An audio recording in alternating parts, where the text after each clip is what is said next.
श्री योग वासिष्ठ महारामायण निर्वाण प्रकरण 182वां सर्ग। कदम्ब वृक्ष के नीचे स्थित तपस्वी द्वारा घर में उसके भाइयों का समागम और वर तथा शापों के हेतु सिद्धि का वर्णन। कुंददंत की जो कथा चल रही है उसमें आगे क्या हुआ हम इस सर्ग के अंतर्गत जानेंगे। वृद्ध तपस्वी ने कहा, हे सज्जनों, भगवती गौरी उसी कदम्ब में अपनी इच्छा से 10 वर्ष रहकर शिव जी के वाम भाग रूप मंदिर को वापस चली गई। यानी जो गौरी वन था वहाँ पर माता भगवती गौरी जो वहाँ सरस्वती के रूप से रह रही थी, 10 वर्ष उनको वहाँ पर पूरा करना था, तो वहाँ पर उन्होंने पूरा किया और फिर शिव जी के बाएं भाग में जो उनका शाश्वत स्थान है वहाँ पर वापस चली गई। तो जो वैभव वो लेकर के आई थी वो वैभव भी उनके साथ ही चला जाता है, क्योंकि जहाँ जहाँ फूल जाता है वहाँ वहाँ सुगंध भी उसकी चली ही जाती है। तो जब तक उनका रहना होता है तब तक आपको जो लाभ लेना है सो आप ले सकते हैं। बाद में तो सिर्फ चर्चाएं होती हैं कि उनसे क्या प्राप्त होता था, लेकिन वो लाभ तो प्राप्त नहीं होता। गुरुजी थे तो उनकी उपस्थिति से जिस शांति का, जिस ज्ञान का संचार हृदय में होता था, वो तो उस समय जिन लोगों ने लाभ ले लिया वो लाभ अभी तो उपलब्ध नहीं है, और जो अभी उपलब्ध है वो आगे नहीं उपलब्ध रहेगा नारायण, क्योंकि परिस्थितियाँ बदलती रहेंगी। एक आत्मा ही शाश्वत है। उस आत्मा के सिवाय जो कुछ आपको परिस्थितियाँ चाहे अनुकूल हों चाहे प्रतिकूल हों, जो भी प्राप्त हैं सो सब नश्वरी हैं। तो जो अनुकूलता भी आपको मिल रही है उसका आपको लाभ ले लेना चाहिए। अभी शरीर में जो बल है, आपके बुद्धि में जो पवित्रता है, आत्म तत्व को धारण करने की क्षमता है, मन में जो उस तत्व का चिंतन करने की सामर्थ्य है, उसका लाभ उपयोग आप आज कर लीजिए। कल का पता नहीं, शरीर स्वस्थ रहे ना रहे, मन में एकाग्रता रहे ना रहे, बुद्धि में वो बल रहे ना रहे। इसके लिए जितना आज आपके पास है पूरे का पूरा बल लगा दीजिए कि आत्म तत्व को अपने जीवन में धारण कर लेना है। और ये कोई बहुत बड़ा टास्क भी नहीं है, सिर्फ एक बार ठीक से समझ लेना है, फिर उस समझ के अनुसार सारी इच्छाएं छोड़कर एट ए टाइम सब छोड़ कर कदम पीछे हट जाना है। जो सत्ता स्वरूप है उसके साथ एकाकार होकर स्थिर हो जाना है। इतना ही तो है। अगर आपकी कोई विशेष मांग नहीं है तो इतने में ही आपको आपकी मुक्तता की झलक मिलने लगते है। तत्व ज्ञान का ठीक से समझना, शरीर से अहमता निकाल कर तत्व में रखना, फिर समस्त इच्छाओं को छोड़ देना, भले अल्पकाल के लिए ही छोड़ो। भाई जब आप सोने के लिए जाते हो तो अब तो कोई इच्छा तुम पूरी कर नहीं सकते, तो समझ लो कि मेरी मृत्यु हो गई, छोड़ दो। मरने के बाद कौन सी इच्छा पूरी करने का लिए पुरुषार्थ करता है व्यक्ति? समझ लो मेरी मृत्यु हो गई, मेरे सारे कर्तव्य पूरे हो गए, जो नहीं हुए सब आगे आने वाली घटनाएं अपने आप पूरी करेंगे। सब कुछ शरीर को वहीं का वहीं छोड़ कर शांत हो जाओ। शांत हो जाओ भी कहना पड़ता है मन की दृष्टि से। वहां तो मन को छोड़ देना होता है, मन विलीन हो जाता है, मन रहता ही नहीं है। शांत क्या होगा और अशांत क्या होगा? जब ही आप अपने आप को पहचानते हो और उस पहचानने में मन को भी लगा देते हो, यानी मन उनके सन्मुख हो जाता है। तो जैसे अंधकार प्रकाश के सन्मुख हो जाए तो अंधकार का अस्तित्व नहीं होता, ठीक है ऐसे ही जब मन चैतन्य के सन्मुख हो जाता है तो मन का कोई अस्तित्व नहीं रहता, एक रूप हो जाता। चैतन्य ही चैतन्य है, उसके सिवाय दूसरा कुछ नहीं है। वही आप हो। यह करने के लिए कुछ करने की जरूरत नहीं है।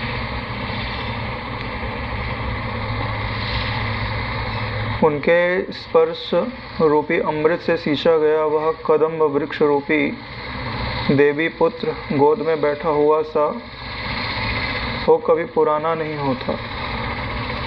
उसके अनंतर भगवती श्री गौरी के चले जाने के बाद उस प्रकार की विभूति वाला वह महावन साधारण वनों की तरह जनसाधारण का घास, लकड़ी, फल, मूल आदि के आहरण से जीविका का साधन बन गया। यानी कि जब तक भगवती वहाँ पे रह रही थी तब तक उस वन की सुरक्षा थी, उसमें दैविकता थी कि वहाँ साधारण लोगों का प्रवेश नहीं होता था। लेकिन जब वो चली गई तो साधारण लोगों का आना जाना होने लग गया।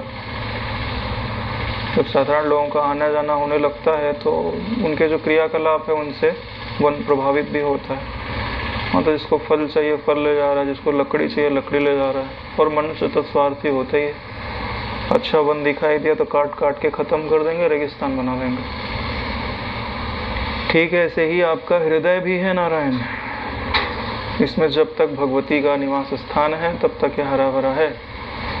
जब उसमें से आप भगवती को विदा कर देंगे, यानी आप भगवत स्वरूप का चिंतन नहीं करते, जो आपका भगवत तत्व है, ईश्वर तत्व है, उसका निर्णय नहीं करते, निश्चय नहीं रखते उसका, हाँ, तो वहाँ पर भी अनर्गल वृत्ति आने लगेंगी। और जो छाया के स्थान है,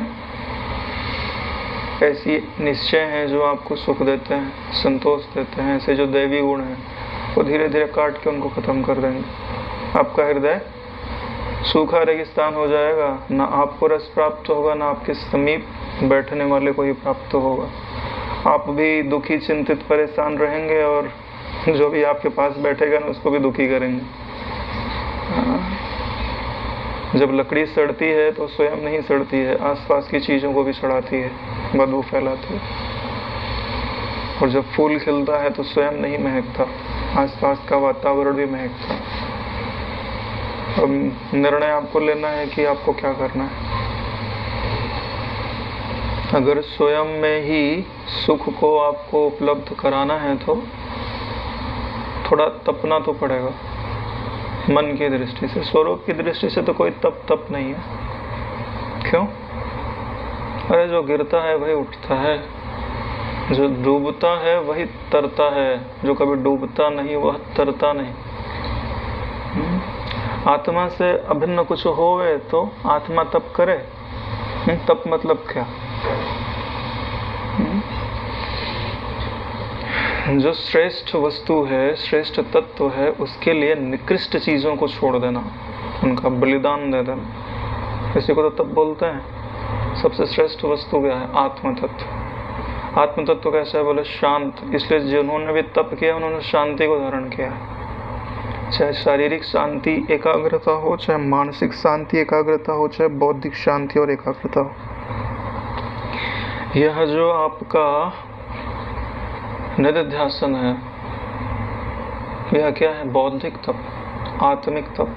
इसलिए इसका मूल्य सबसे ज़्यादा। इसके बाद मानसिक तप का मूल्य ज़्यादा है, उसके बाद शारीरिक तप का मूल्य है। आप ऐसा करो, आप तीनों लगा दो, शारीरिक तप भी लगा दो, मानसिक तप भी लगा दो, बौद्धिक तप भी लगा दो। फिर आत्मा प्रकाशित होने में ज़्यादा समय नहीं लेता। अपनी जो पुस्तक है ना परम तप, उसमें भी इस चीज़ का वर्णन आता है कि एकाग्रता ही परम तप कहलाता है। तो यहाँ एकाग्रता से अर्थ सब की एकाग्रता से लेना चाहिए। अन्नमय कोश भी एकाग्र होना चाहिए, प्राण में भी, मनोमय भी, विज्ञान में भी और आनंद में भी। अभी आपका आनंदमय कोश तो बिल्कुल ही बिखरा हुआ है। क्यों? 1000 जगह से तो आनंद चाहते हो, तो आनंदमय कोश बिखर गया। 1000 चीज़ों का निर्णय करना चाहते हो, एक ही निर्णय करो, सत और असत का। चलो एक और कर लो, दृष्टा और दृश्य का। दो ही विवेक में तो सारा काम हो गया। फालतू की चीज़ों में क्यों बुद्धि लगा रहे?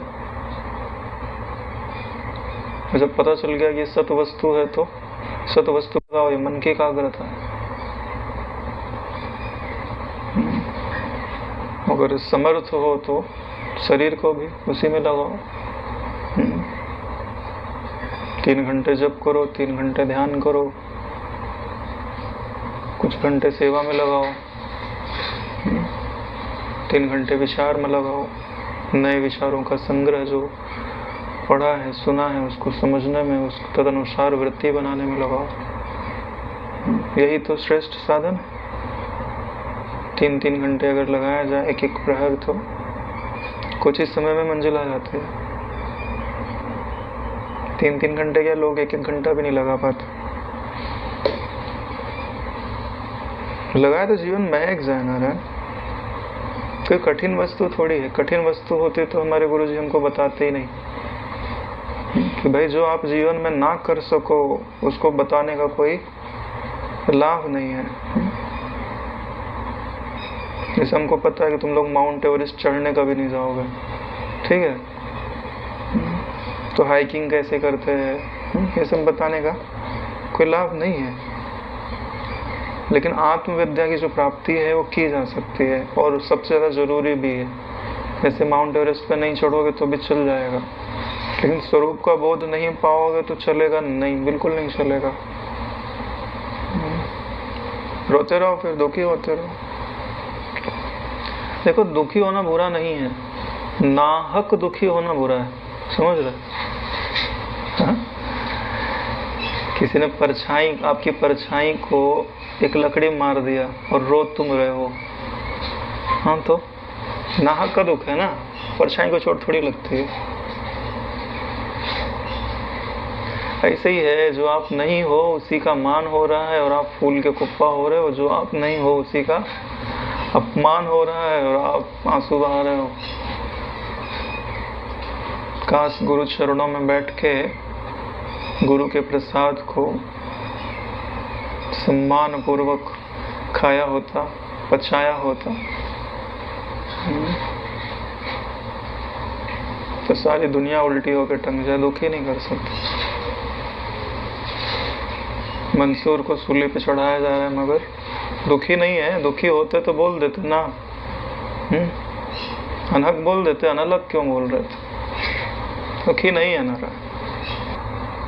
हाँ, तो भगवती के चले जाने के कारण वहाँ जो जंगल था, जंगल क्या था, मंगल था, फिर उनके जाने के बाद जंगल बन गया। जब तक ईश्वराकार वृत्ति, भगवताकार चिंतन हृदय में रहता है तब तक हृदय में संपत्ति रहती है। हनुमान जी नहीं बोलते हैं कि भगवान का विस्मरण ही सबसे बड़ी विपत्ति है। मालो नाम का एक प्रसिद्ध देश है, उसमें मैं राजा था। ये जो वृद्ध तपस्वी तपस्या कर रहे हैं ये राजा था पहले मालव देश के। किसी समय राज्य का परित्याग कर मुनियों के आश्रमों में घूमता घूमता मैं इस प्रदेश में आ पहुंचा। यहाँ पर आश्रमवासियों का आदर सत्कार पाकर इस कदम्ब के पेड़ के नीचे समाधि लगाकर बैठ गया। तो यहाँ जो आश्रमवासी आदि रहते थे उन्होंने आदर सत्कार किया, यानी आने वाले के साथ वो अनुकूल चेष्टाएं करते थे। ऐसा नहीं कि अपन ब्रह्म है तो सब जानवर है, किसी को भी तो थोड़ा कैसे बोल देना, नहीं। मधुर वाणी, मधुर व्यवहार पुस्तक पढ़ा हुआ था, समझा हुआ था। अतिथि देवो भव, अतिथि जो है देव होता। तो वहाँ पेड़ के नीचे बैठ के समाधि लगा लिया। सोचो उस समय के राजा लोग भी समाधि लगाने की कला जानते थे। और यहाँ कलयुग में तो देखो जो ईश्वर की ओर चल रहे हैं, सब कुछ छोड़ दिया है, उनको ध्यान लगाने की भी कला पता नहीं है। समाधि तो बड़ी दूर की बात रही।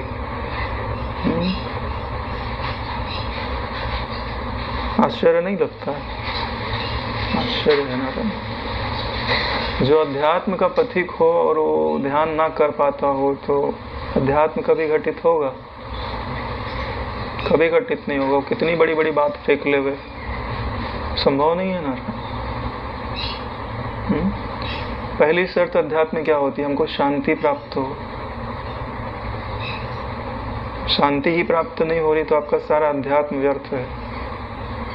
आप बैठो और आपको अगर किसी चीज़ की चिंता है और आप अपने चिंतन के द्वारा उसको मिटा करके अपना जो शांत स्वरूप है उसमें गोता नहीं मार सकते तो आपने अध्यात्म में कुछ नहीं पाया, कुछ नहीं पाया। ये नहीं पाया तो कुछ नहीं पाया। नारायण लिख लो आप, किसी तटस्थ व्यक्ति से जाके पूछ लेना कि अगर आप अपने मन को शांत नहीं कर सकते जब चाहो तो आपने कुछ नहीं पाया, ठगे गए।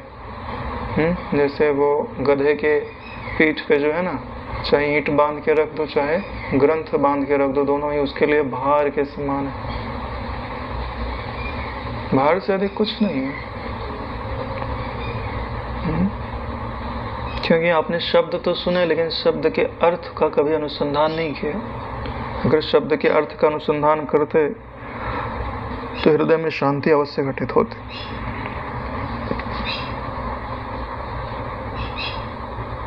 इसके पश्चात कुछ समय बीतने पर आप अपने 7 भाइयों के साथ तपस्या करने के लिए इस आश्रम में आए। समाधि लगा के बैठे तो उठ भी जाते थे, फिर बैठ जाते थे। तो इनके अपने 7 भाइयों के साथ ये जो तपस्वी उल्टे लटके थे ना, वो यहाँ तप करने के लिए आते। वे 8 तपस्वी उस समय उस प्रकार तपस्वी बनकर यहाँ रहे जिस प्रकार अन्य तपस्वी उस समय थे। उनके भी सम्मान्य यानी पूजनीय हो गए। यानी जो तपस्वी आए थे 8 भाई, उनका आचरण अच्छा था।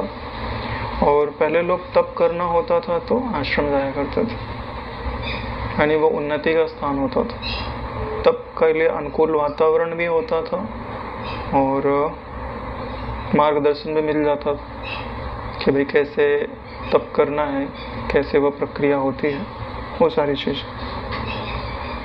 तदुपरांत कुछ काल के अनंतर उनमें से आप तपस्या के लिए श्री पर्वत को चले गए। यानी कुछ समय तक वहाँ रहने पर उन्होंने देखा कि भाई कैसे तप आदि किया जाता है, कैसे अपना निश्चय दृढ़ किया जाता है। जब सीख लिया तो बोले, क्योंकि जो वास्तविक तप होता है वो एकांत में ही होता है, जहाँ आपके सिवाय कोई ना हो। क्यों ऐसा कहा जा रहा है? क्योंकि आपको तो समूह में रहने की आदत है ना, तो आदत तो छुड़ानी पड़ेगी। एकांत में कोई भी चीज का प्रभाव बहुत जल्दी पड़ता है। एक तो जो आपके हृदय में छुपा हुआ भय है वो प्रकट होने लगता है। एकांत में सबसे पहले तो अकेलापन, भले किसी चीज से आपको डर ना लगता हो लेकिन फिर भी एकाकीपन का ही अपना एक भय होता है। अकेले ही हूँ, वही बाहर का जो अकेलापन है फिर भीतर में प्रवेश करता है, तभी तो कैवल्यता का अनुभव होता है। हाँ, जिसके पास बड़ी सामर्थ्य हो कि वो समूह में रह करके भी वो ऊंचाई प्राप्त कर ले, लेकिन जब गुरुजन देखते हैं कि यह योग्य हो गया है तो उसको एक ना एक बार एकांत में कहीं ना कहीं भेजते अवश्य हैं।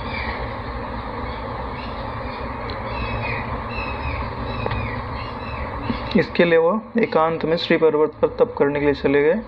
दूसरा भाई स्वामी कार्तिकेय के समीप क्रौंच पर्वत को चला गया। तीसरा भाई काशी को, चौथा भाई हिमालय को गया।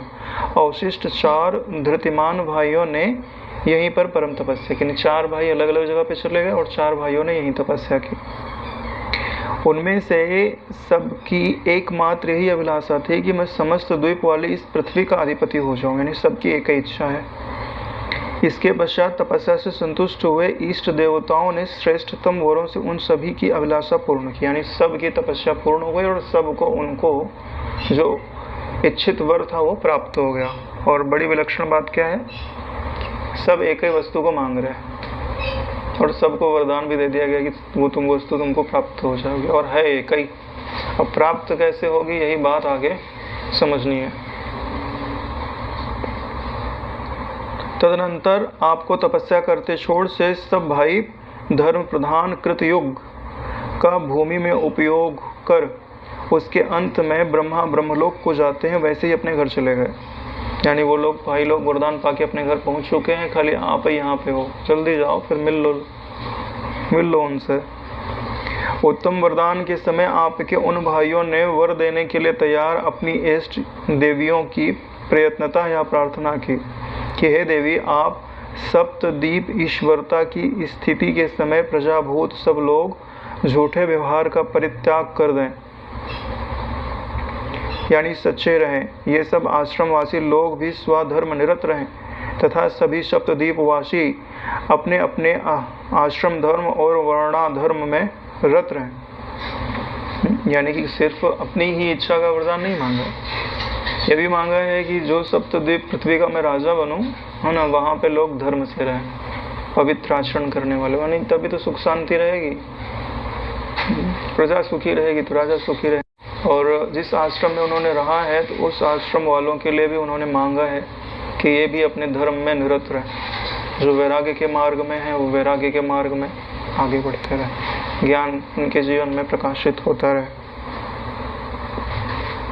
वह भगवती इष्ट देवी उनके इच्छित अर्थ को आदर पूर्वक स्वीकार कर एवं अस्तु कहकर अंतर्धान हो गए। ऐसा ही हो, एवं अस्तु कह करके अंतः आधान, जहाँ से प्रकट हुए, आप से ही उपजे थे और आपको ही वर दिया और आप में ही लीन हो गए। अंतः का अर्थ तो यही होता है ना नारायण। अंतर यानी आपका अंतर क्या है? ज्ञान स्वरूप ब्रह्म, उसी ज्ञान स्वरूप ब्रह्म से वो उपजते हैं। आप अपने स्वरूप को नहीं जानते, नहीं तो क्या कहते, मैंने स्वयं ही स्वयं को सजाया है।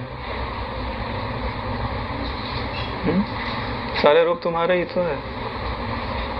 जैसे इस हाथ से कोई वस्तु पड़ी है, सिर पे लगा लिया, शोभा बढ़ गई, ठीक वैसे ही देने का भी अहंकार नहीं उपजता और लेने का भी अहंकार नहीं उपजता। सबसे बड़ी बात आत्मज्ञान की यही होती है कि अहंकार शून्य हो जाता है व्यक्ति। उसके बाद तो तप करने की महत्ता है, फिर तप करो, वरदान पाओ। क्यों? क्योंकि अब अहंकार तो उपजेगा ही नहीं। किसी को वरदान दो, किसी से वरदान लो, श्राप क्यों देना किसी को? हालांकि श्राप देने वाले भी महापुरुष होते हैं, उनसे भी हित ही होता है। इस जगत में किसी भी से भी कोई अहित नहीं होता है। अगर समझने वाले की दृष्टि अच्छी है तो, समझने वाले की दृष्टि अच्छी नहीं है तो सीढ़ी से भी टकरा के गिर जाता है। कुएं, पानी निकालने के लिए कुआं खोदा जाए तो उसमें भी कूद के लोग मर जाते हैं। अब उसके लिए कोई क्या कर सकता है नारायण?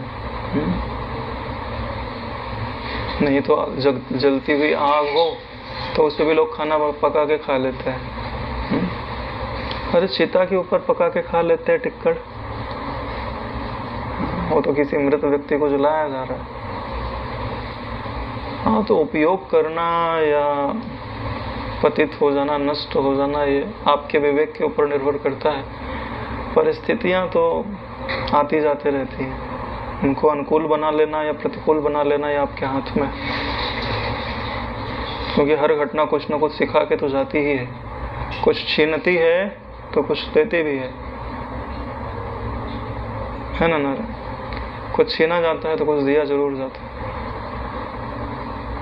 चलो, सब कुछ छीन लिया गया, कुछ नहीं दिया गया, ठीक है, तो इसके बाद इसका मतलब क्या हुआ? आपके पास कुछ नहीं है। कुछ नहीं है तो तलहटी तो दिखाई देगी ना, जिसमें वस्तुएं रखी थी। तो ब्रह्म तो तुम्हारा स्वभाव है, प्रकट हो जाना चाहिए। उसी कुछ ने तो ढका हुआ था।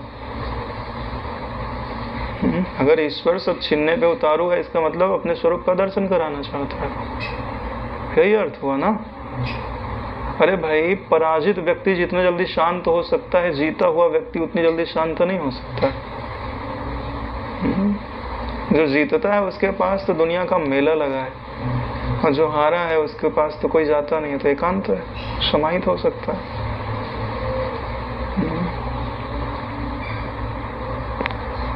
तदुपरांत वे अपने घर गए, उसके पीछे सभी आश्रमवासी भी गए। केवल एक मैं ही यहाँ रह गया। मैं अकेले एकांत में वागीश्वरी कदम्ब के नीचे एकमात्र ध्यान में चित्त लगाकर शिला किनाई बैठा रहता हूँ। इसके बाद इस ऋतु, संवत्सर आदि रूप समय के बीतने पर आस पास में रहने वाले लोगों ने संपूर्ण वन छिन्न भिन्न कर डाला। और जो आस पास में लोग रहते हैं, आश्रमवासी चले गए, कौन रक्षा करे वहाँ की? वन काट डाले, कुटिया उटिया सब अस्त व्यस्त कर डाली। यही संसार है, बनना और बिगड़ना इसका स्वभाव है। इस बनने और बिगड़ने के बीच में स्वयं को पहचान लो, बड़ी बात वही है। क्योंकि जो बना है सो बिगड़ेगा। जिस शरीर में तुम अभी रह रहे हो ना, एक दिन छोड़ना तो पड़ेगा ही। इससे पहले जहाँ जाना है उसको पता ले लो, एक आध बार घूम के भी आ जाओ। हाँ, क्या पता बिल्डिंग ठीक वीक नहीं हो, हाँ तो रिपेयर करा लो। तैयारी कर लो जाने की नारायण, कभी भी जाना पड़ सकता है। सरकारी क्वार्टर है, नौकरी गई तो छोड़ना पड़ता है। परमानेंट तो अपना घर होता है। स्वराज्य निष्कंटक, जहाँ से आपको कोई च्युत नहीं कर सकता, बेदखल नहीं कर सकता। वहाँ के राजा हो, महाराजा। कभी ना मुरझाने वाला कदम वृक्ष को इसे वागीश्वरी का मंदिर समझकर लोग खूब पूजते हैं। एकमात्र समाधि में मग्न रहने वाले मुझे भी खूब पूजते हैं, है ना। ध्यान में बैठे तो कौन पूजा नहीं करे भाई, और पूजनी है भी वो। आत्मबोध होवे चाहे नहीं होवे, जिसके हृदय में वैराग्य भी है ना, वो भी पूजनी है। कम से कम ध्यान का सुख ले रहा है ना, बाहर का सुख तो नहीं ले रहा है।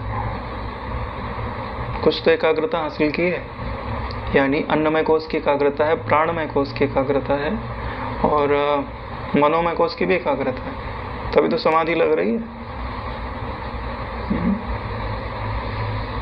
हाँ, कोई उपदेश दे दे तो बुद्धि की भी एकाग्रता घटित हो जाए, फिर आत्मा प्रकाशित हो जाए। 3 स्टेप पार कर लिया, 2 स्टेप बाकी है, तो वंदनीय है ना नारायण। तीसरी भूमिका में है तनुमानसम। सत्वात्पत्ति आवेगी तो ब्रह्म हो जाएगा।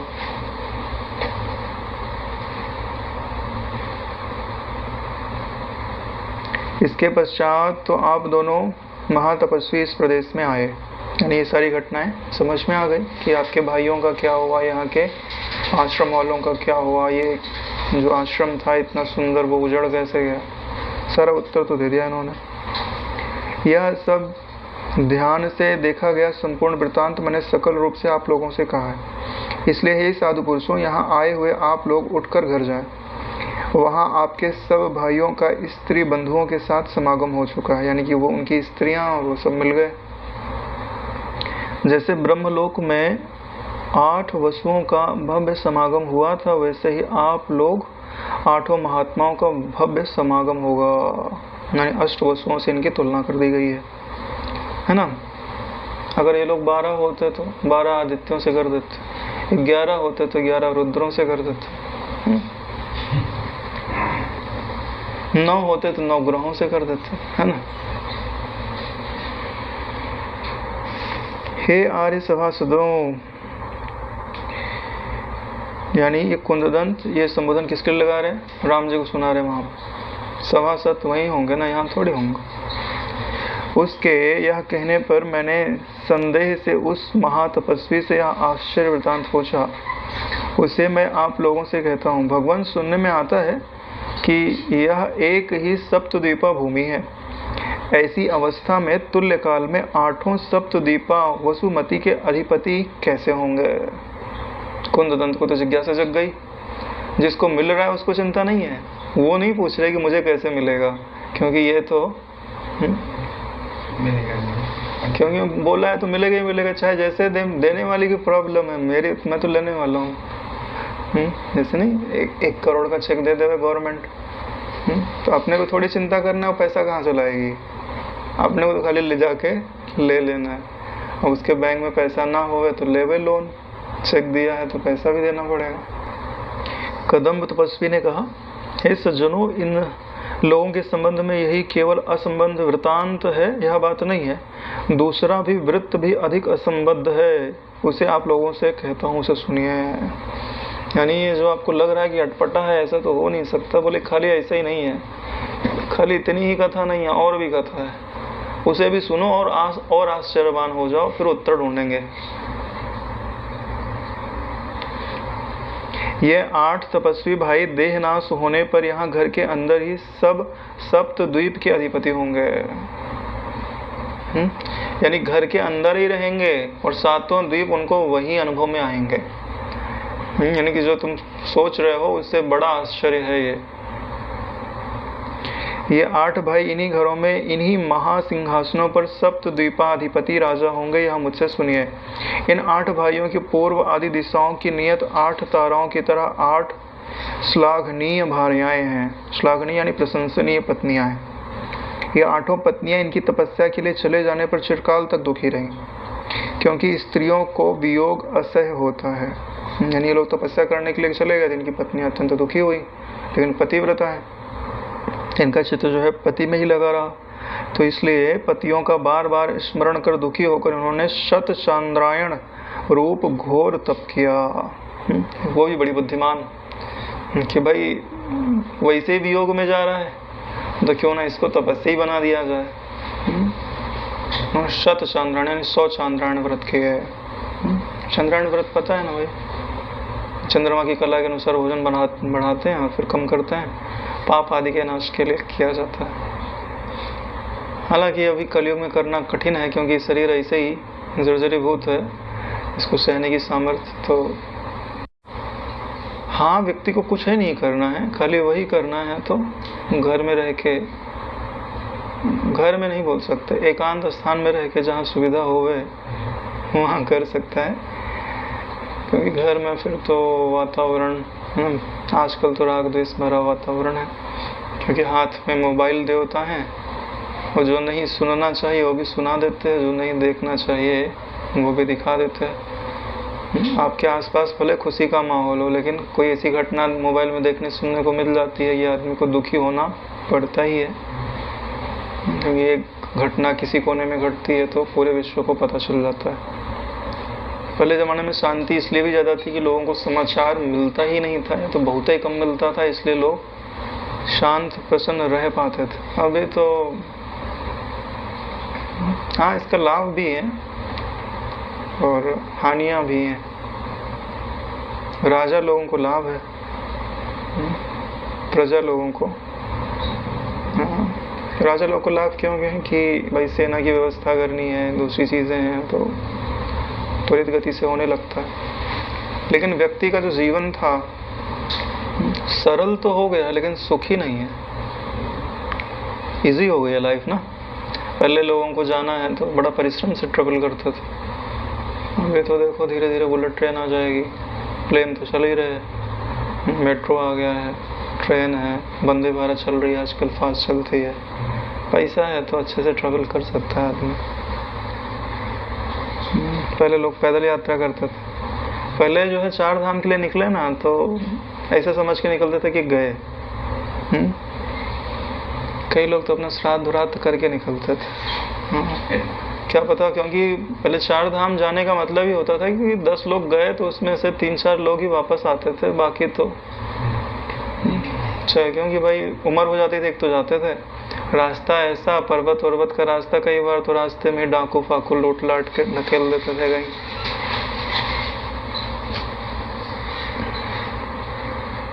हाँ, तो बात आती है यहाँ पे, उन्होंने शत चांद्रायण व्रत रूपी घोर तप किया, उससे भगवती पार्वती उनके ऊपर खूब प्रसन्न हो गई, यानी पार्वती जी की उपासना किया उन्होंने। बड़ी बात क्या है इनमें, अच्छी बात है कि 8 भाई तप कर रहे हैं और 8 उनकी पत्नियां तप कर रहे हैं। अंतःपुर गृह में पूजा के समय अदृश्य होकर भगवती पार्वती जी उनसे अलग अलग बोली, यानी 8 रूप बनाए पार्वती जी ने और अलग अलग जा करके एक ही समय में प्रकट हो गई। देवी ने कहा, हे पुत्री, जैसे गर्मी से मंजरी चिरकाल तक क्लेश पाती है, वैसे दीर्घ काल से तुमने क्लेश पाया है, अब तुम पति के लिए और अपने लिए वरदान ले लो। देवी का उक्त वचन सुनकर देवी के चरणों में पुष्पांजलि अर्पित कर मृदुभाषिणी सौभाग्यवती वधू ने मारे आनंद के विह्वल होकर अपनी वासना के अनुसार भगवती की स्तुति करते हुए आकाश में स्थित मेघमाला से मयूरी बोलती है वैसे आकाश में स्थित देवी से कहा, यानी कि पुष्पांजलि वगैरह चढ़ाए और फिर अपना वर मांगने के लिए उद्यत हुई है। और यहाँ देखिए, जो माता प्रकट हुई वो स्थित कहाँ है? आकाश में स्थित हमारा, ठीक है। उन्हीं की संतान हम लोग कहाँ स्थित है? धरती पे। इसलिए तुम पराधीन हो, वो लोग स्वतंत्र हैं। क्यों? धरती हटा ली जाए तो तुम गिर जाओगे ना रहे। लेकिन जिसको आकाश में स्थित रहना आ गया, आकाश को हटाया नहीं जा सकता। इसीलिए नारायण आकाश में स्थित रहना सीख लो। अपने मन के अंदर अपने आप को यह समझाओ कि मुझे पृथ्वी ने धारण नहीं किया, मुझे आकाश ने धारण किया। आज मैं जब कर रहा था तो मन में एक भावना आई, बढ़िया लगा। जब कर रहा था तो मन में आया, यार धरती के ऊपर बैठ के जब करते करते बहुत दिन हो गए। ऐसे लगा आकाश तत्व की धारणा करते हैं। बादल है, बादल के ऊपर अपन आकाश में आकाश रूप से बैठे, और वही आकाश में बैठ के क्या मस्त हवा चल रही थी यार, मजा आ गया। चारों तरफ एकदम सौम्य प्रकाश बिखरा हुआ था, धारणा किया एकदम, और सुरक्षा चक्र की भावना करते हैं।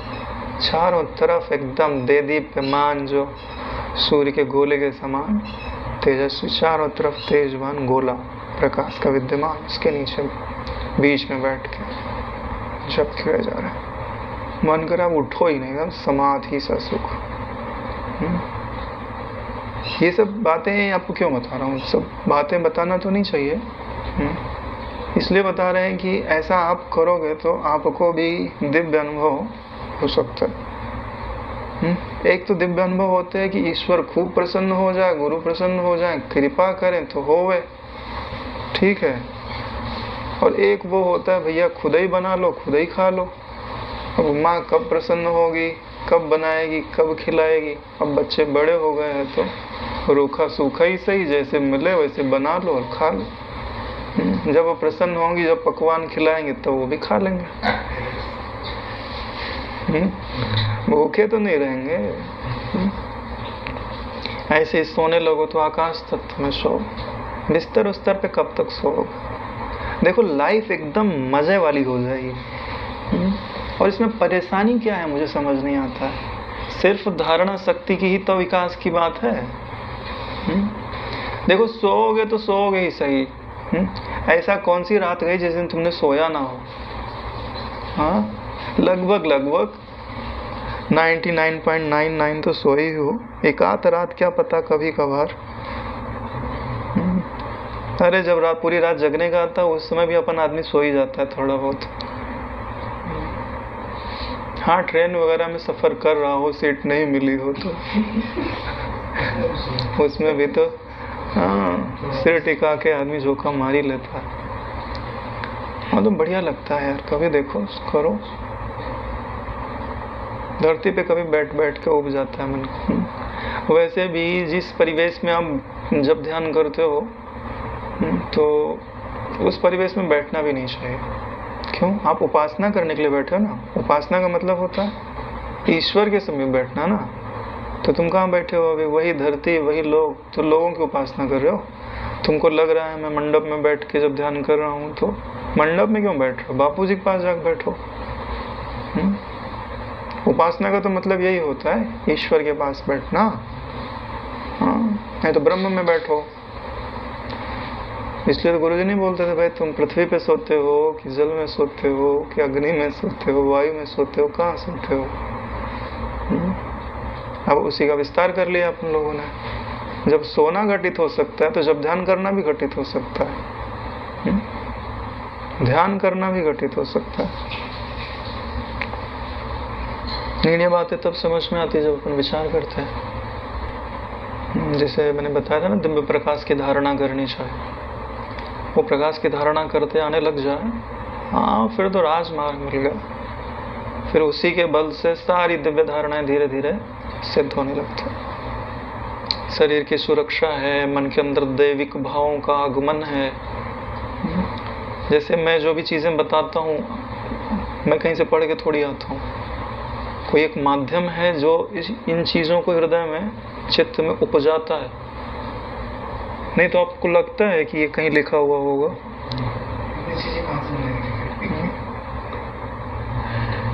ये कोई सत्ता है जो देती है। क्यों देती है? धारणा शक्ति लगाई है उस विषय में। वही चीज़ हम आपको बता रहे हैं कि आप स्वयं एक किताब बन जाओगे जिसके हर पेज पे अपने आप ज्ञान उपस्थित रहेगा। हाँ तो नारायण, अब देखो वरदान क्या मांगती हैं माताएं लोग। सुवासिनी यानी उनकी पत्नियों ने कहा कि हे देवी, देव देव भगवान श्री शिव जी के साथ आपका जैसा प्रेम है वैसा ही पतिदेव के साथ मेरा प्रेम हो और मेरे पतिदेव अमर हों। यानी क्योंकि स्त्रियों का स्वभाव ही है यही कि भाई मेरे को पति से प्रेम प्राप्त होता रहे और मेरे पति जीते रहें। तो सब स्त्रियों का मतलब जो पवित्र सौभाग्यवती होती हैं उनका तो रहता ही है। आज का कल्चर तो बदल ही गया है, उसमें अपन कुछ नहीं कह सकते। तो देवी ने कहा, भद्रे, आदि सृष्टि से लेकर ईश्वर आज्ञा रूप नियति का भंग करना संभव न होने के कारण तपस्या दान आदि के द्वारा अमरता प्राप्त नहीं की जा सकती। इसलिए हे सुब्रते, दूसरा कोई वर मांगो। यानी अमर तो तुम हो नहीं सकते और कोई वर मांग लो। सुवासिनी ने कहा, हे देवी, मेरे लिए यह वर अलभ्य है, तो आप जब अपने घर में मेरे पति का देहपात हो तो मेरा मृत पति का जीव घर के अंदर से एक क्षण के लिए भी बाहर न जाए। हे अंबिके, यह हो ऐसा वर मुझे दीजिए। लीले के जैसा उन्होंने वर मांग लिया। लेकिन मेरी बात ये समझ में नहीं आ रही है कि ऐसा वर मांगने से उनको फायदा क्या है।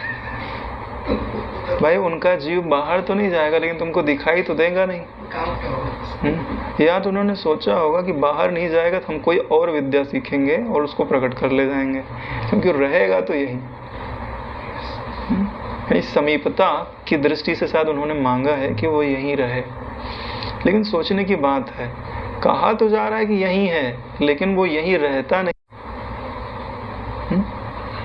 ये इनको लग रहा है कि यहीं है लेकिन वो यहीं थोड़ी है। जब लीला को जाना पड़ा उस लोक में जाने के लिए तो कितनी यात्रा करनी पड़ी। सरस्वती देवी ने उसका हाथ पकड़ा, ब्रह्मांड पूरा पार करते करते, ब्रह्मांड कपाट को पार करते हुए फिर जाके उस लोक में गई ना। समझो बात को। तो ये जो कहा जाता है ना कि इसी घर में है, तो किस दृष्टि से कहा जा रहा है कि तुमको लगेगा कि हाँ भाई कह दिया गया तो यही है, तो वही है भी। लेकिन जब उसके लोक में जाना है आपको, तब आपको उतना ट्रबल करना पड़ेगा। और एक अर्थ और समझ लो, ये सबको धोखा ही हो जाता है। इनको क्या लगता है कि जो मेरा घर है सो सच्चा है। समझो बात, इसी घर में रहे ना तो घर होना चाहिए ना उसके लिए। ठीक है, घर को किसने धारण किया है? चित्त ने। चित्त को किसने धारण किया है? चिदाकाश ने। तो इसका मतलब है वो चिदाकाश में ही रहे। यही तो मांगा ना तुमने अल्टीमेटली। तो चिदाकाश में पहले ही से था, तुमने मांगा क्या? तुमने क्या मांगा नारायण? कुछ नहीं मांगा। इसीलिए भी पार्वती जी हंसेंगी इनके ऊपर।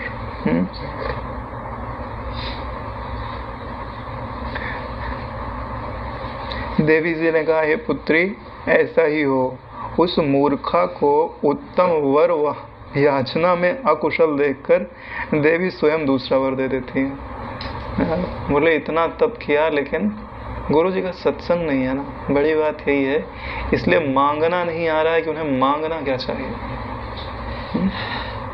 ऐसे लोग भी तो हैं, बापूजी बोलते ना कि हम प्रसन्न हैं मांग लो, तो बोलते कि हमें कुछ नहीं चाहिए। यानी गुरु जी के संग में भी रह के मांगना नहीं सीखा।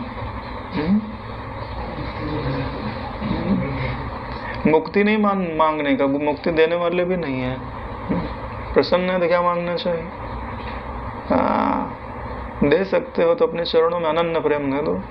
मेरा मन तुम्हारे चरणों के सिवाय और कहीं लगे नहीं। अगर दे दिया ना तो पीछे पीछे घूमेंगे तुम्हारे। सबसे बड़ा ही मारा जाता है, मांगा जाता है। क्यों? क्योंकि बंधन किस लिए है? इसीलिए तो बंधन है। और तुम बोलोगे कि मुक्ति दे दो, तो जिंदगी भर सत्संग किस लिए कर रहे हैं? मुक्त स्वरूप का ज्ञान सुन ही रहे हो। जब तक धारण नहीं करोगे मुक्ति घटित होएगी नहीं। मुक्ति कोई दे नहीं सकता, मुक्ति का मार्ग बता सकता है। क्यों? क्योंकि बांधा तुमने ही है। ठीक है, तुमने ही पकड़ा हुआ है। जैसे नहीं बंधो कीर मरकट की नहीं, मुट्ठी तुमने बांधी है, मुट्ठी तुमको ही खोलना है। वो उसमें दूसरा क्या करेगा? बता देगा भाई ये जो पकड़ा ना छोड़ दो, तुम मुक्त ही हो। और वो पहले से बता दिया।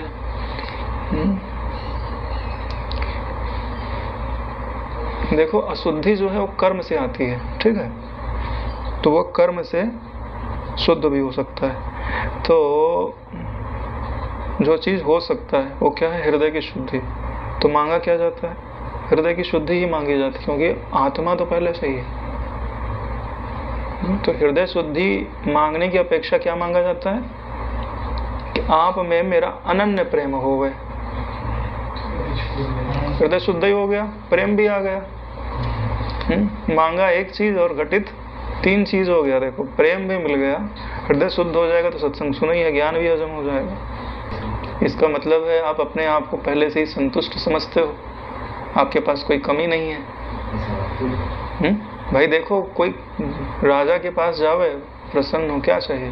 बोले कुछ नहीं थी। इसका मतलब राजा सोचेगा भाई इसके घर में खाने पीने का सब कुछ है, पुत्र परिवार है, जमीन जायदाद है, सब कुछ है, तृप्त है, तो कुछ नहीं मांग रहे। बोले ठीक, कोई बात नहीं, जाओ। हाँ भाई, जब तुम सच्चाई तो धारण करो, तुम्हारे हृदय में हजारों मांगे हैं, लेकिन तुम बनावटी मांग बोल रहे हो कि मुझे कुछ नहीं चाहिए। इसका मतलब तुम झूठे हो। तुमने गुरुजी के सामने अपना हृदय खोल के नहीं रखा। ये बनावटी मांग नहीं चलती। और हाँ, तुम अगर तृप्ति का अनुभव कर रहे हो, फिर गुरुजी पूछे, गुरुजी पूछेंगे नहीं, बोले सिर पे हाथ रखने, बेटा खुश रह। अच्छा, प्रश्न कहाँ पूछा जाता है? जहाँ संभावना है। झूठा ही बोल तो हमको कुछ नहीं चाहिए, क्योंकि तुम कॉपी पेस्ट कर रहे हो गुरुजी के सत्संग का। क्या बापूजी जब ध्यान करते थे, बोले शिव जी आएंगे, बोले कि क्या चाहिए? बोले हम कुछ नहीं चाहिए। उसके बाद क्या बोलते हैं? इससे गुरु वो शिव जी मुझ पर प्रसन्न हो जाएंगे। यानी चाह क्या रहे हो? शिव जी की प्रसन्नता चाह रहे हो ना, कुछ नहीं थोड़ी ना चाह रहे। आपकी प्रसन्नता मुझ पर सदा बनी रहे, ये चाह रहे हो। क्यों फालतू में बीच की जो चीजें आप डालना चाहते हो वो सही नहीं है। वो तो आप सिर्फ बातों को घुमा रहे हो। हृदय को स्पष्ट रखना चाहिए कि मुझे क्या चाहिए और क्यों चाहिए। सच्चाई होनी चाहिए। इसलिए तो कई लोग नहीं, बापूजी पूछते हैं तो बोलते हैं कि कुछ नहीं चाहिए। तो गुरुजी एक नज़र देखते चल देते, भाई इसको कुछ नहीं चाहिए, अपन क्या करें? कुछ नहीं चाहिए का मतलब समझ रहे हो? अभी 3 बार क्यों बोला बापूजी ने कि एक बार अकल आ जाए? एक बार में तो अकल आ जानी चाहिए। देखो, एकदम सच बोल रहा हूँ, अगर हृदय में किसी चीज़ की मांग नहीं तो तुमको सच में ज़रूरत ही नहीं है। ठीक है? जैसे गोरखनाथ जी के ऊपर, गोरखनाथ जी प्रसन्न हो गए भरथरी के ऊपर। बोले क्या चाहिए? बोले गुरुजी आपकी कृपा से हृदय में शांति है, अब कुछ इच्छा नहीं उपज रही। बोले फिर भी? हाँ। बोले गुरुजी ये सुई है, धागा डाल दीजिए। लिया ना गुरुजी से। गुरु का हृदय प्रसन्न होता है तुम मांगते हो तो, लेकिन मांगना क्या है? इस पर थोड़ा विचारणीय प्रश्न है। ऐसा मैं नहीं मांगो कि भाई फलाने ने मेरे 200 रुपये ले लिए है, गुरुजी आप मेरे को दिलवा दो।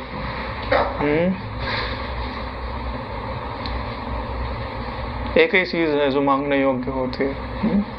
मांगने के लिए नहीं, ऐसे नहीं मांगा जाता है। ठीक है? जब गुरुजी बोले कि क्या चाहिए, ऐसे फैला लेने का कुछ और नीचे बैठ जाने का, घुटने के बल पे, है ना? अब आपने दिया है तो अपने वचन से मुकरिएगा मत।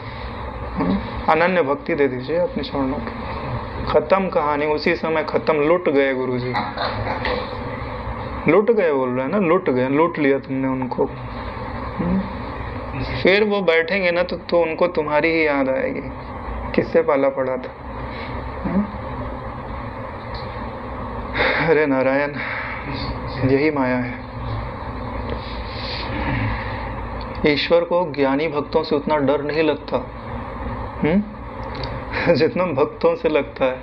क्यों? गोपियां है ना, नचा रही हैं भगवान को। हाँ, गोबर उठवा रही हैं, अपने घर बुला रही हैं, है ना? कई गोपी तो पकड़ के काजल लगा देती थी बड़ा सा। बोले अब नाच। ठुमक ठुमक नचाए भी भगवान को, तो प्रेम के कारण है। यही कारण है कि इतने ज्ञान संपन्न उद्धव जी को भी गोपियों के समक्ष नतमस्तक होना पड़ा। अनन्य प्रेम में बहुत बड़ी चीज है। पूरे गीता में अनन्यता की तो महिमा है। अनन्यास चिंतयन्तो माम योग क्षेमम वहाम्यहम्। योग क्षेम लेकर के पीछे पीछे घूमना पड़ रहा है। खाली एक ही कारण था, क्या? अनन्य चिंतन का वरदान दे दिया उसको। अब वो अनन्य चिंतन कर रहा है, भगवान पीछे पीछे चल रहा है। अब सोचो, इससे बड़ी कोई वस्तु हो सकती है? तुमने मांग लिया मुक्ति, मुक्ति देके वो फ्री हो गए। अब पीछे पीछे चल रहे हैं, जितनी मर्जी उतनी बार मुक्ति मांगो। नहीं, सच्चाई होनी चाहिए। ऐसा नहीं है कि दूसरी कामनाएं भी हृदय में उगती रहे और तुम जो है जबरदस्ती मांगोगे तो मजा नहीं आएगा। इस चीज को पहले समझ लो कि नहीं, यही सार है हर चीज का। फिर यही मांग तुम्हारे हृदय में दृढ़ करो कि अगर मांगा जाए तो यही मांगना चाहिए, मांगा जाए तो यही मांगना चाहिए। जब अवचेतन मन स्वीकार कर लेना, फिर मांगोगे तो मिलेगा। नहीं तो जैसी मांग वैसी पूर्ति। जितने हृदय में तुम्हारे परसेंटेज में तुम मांगोगे उतने परसेंटेज में मिल जाएगा।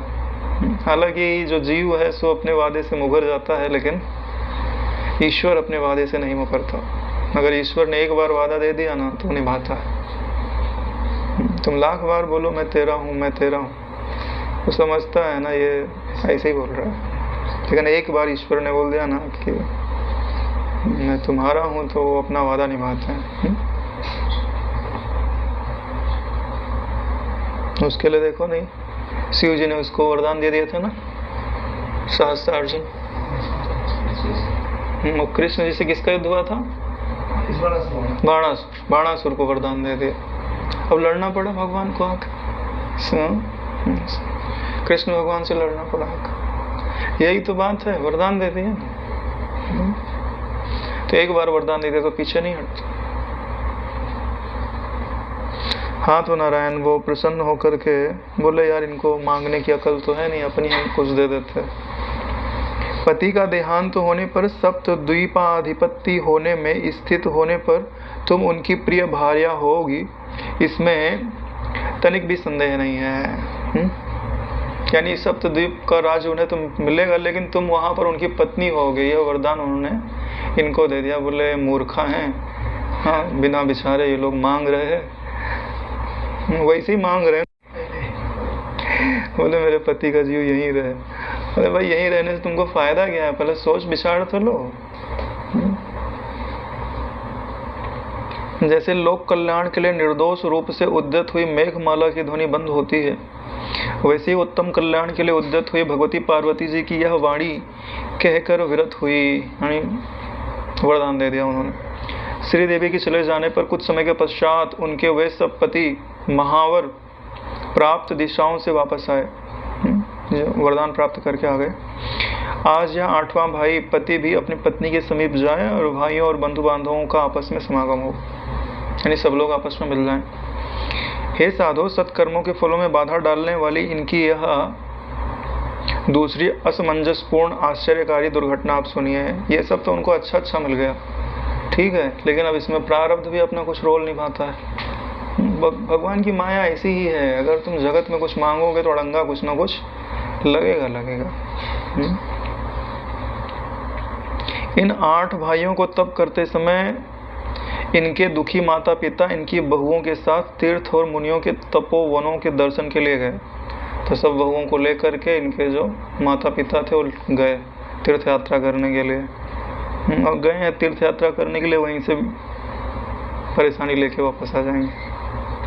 वे शरीर सुख की कोई परिवाह न करते हुए अपने पुत्रों की कल्याण कामना से प्रसिद्ध कलाप ग्राम नामक तीर्थ को जाने के लिए प्रयत्नवान हुए। जब वे अपने घर से रवाना हुए तो मुनियों के आश्रमों के मार्ग में एक सफेद वृद्ध पुरुष उन्हें दिखाई दिया। वो रास्ते में चल रहे थे, उन्होंने देखा कि सामने एक वृद्ध पुरुष चल रहा है। उसका रंग कपिल यानी कोहड़े के समान लाली लिए हुए पीला था, कद नाटा था, शरीर पर भस्म लगी हुई थी और सिर के बाल खड़े थे। वे 8 भाइयों के माता पिता या कोई बूढ़ा पथिक होगा, इस आशंका से उस मुनि का अपमान कर यानी नमस्कार पूजा स्तुति आदि ना करके प्रत्युत गमन त्वरा के साथ उनके ऊपर धूलि कणों का प्रक्षेप करते हुए आगे बढ़ गए। अब कोई मुनि आगे चल रहे हैं तो उनको नमस्कार करना चाहिए, प्रणाम करना चाहिए, स्तुति करनी चाहिए, और ऊपर से तीर्थ मार्ग में तो किसी को लांघना नहीं चाहिए। तो बोले यार धीरे धीरे चल रहा है, कब तक चलेगा, अपन आगे ही निकल जाते हैं। हाँ तो पैदल चलते हुए धूल उड़ाते आगे निकल गए। कोई और होता तो क्षमा ही कर देता। थे कौन? दुर्वासा जी। उक्त क्रुद्ध हुए, उक्त अपराध से क्रुद्ध हुए उस मुनि ने कहा, हे बहु सहित महामूर्ख, स्त्री के साथ तीर्थाभिलाषी होकर मुझ दुर्वासा मुनि का अपमान कर मुझे नमस्कार किए बिना कहाँ जाता है? इस प्रकार जा रहे तुम्हारे बहुओं और पुत्रों की तपस्या से उपार्जित प्राप्त हुए महावर विपरीत हो जाएंगे। जाओ। जो वरदान दिया है, यानी कि जो सुख के लिए मांगा है वो सुख नहीं देंगे, दुख देंगे। विपरीत हो जाने का अर्थ दुखदायी होना होता है। इसके बाद दुर्वासा मुनि के यह कहने के अनंतर स्त्री और बहुओं के साथ वह मुनि का प्रणाम कर आदर करने के लिए जो प्रवृत्त हुए त्यों मुनि अंतर्हित हो गए। यानी उन्होंने क्षमा मांगने का अवसर नहीं दिया कि बोले प्रसन्न कर लेंगे, फिर कोई उपाय पूछ लेंगे, गायब ही हो गए। इसका मतलब समझते हो? उनको श्राप ही देने के लिए रास्ते में खड़े थे, वो इंतजार ही कर रहे थे कि कब आएंगे और कब हमारा उल्लंघन करेंगे, हम कब इनको श्राप देंगे और श्राप देके गायब हो जाएंगे। ये समझ लीजिए कि ये इनके जो माता पिता रहे होंगे, किसी जन्म के उनके ऐसे कर्म रहे होंगे कि उनको इतना दुख देखने का लिखा होगा। तो वही दुख जो है देने का जब आया तो वही दुर्वासा मुनि का रूप धारण करके आए और श्राप दे करके चले गए।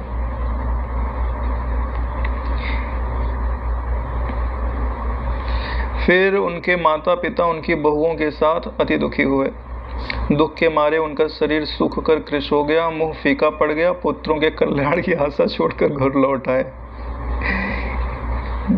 यानी गए तो थे कल्याण करने के लिए और अकल्याण लेकर के वापस आ गए। इसका अर्थ यह होता है कि कई बार हम लोग प्रयास तो करते हैं लेकिन परिणाम जो है विपरीत आ जाता है। तो इसके लिए क्या करना चाहिए? प्रयास नहीं करना चाहिए क्या?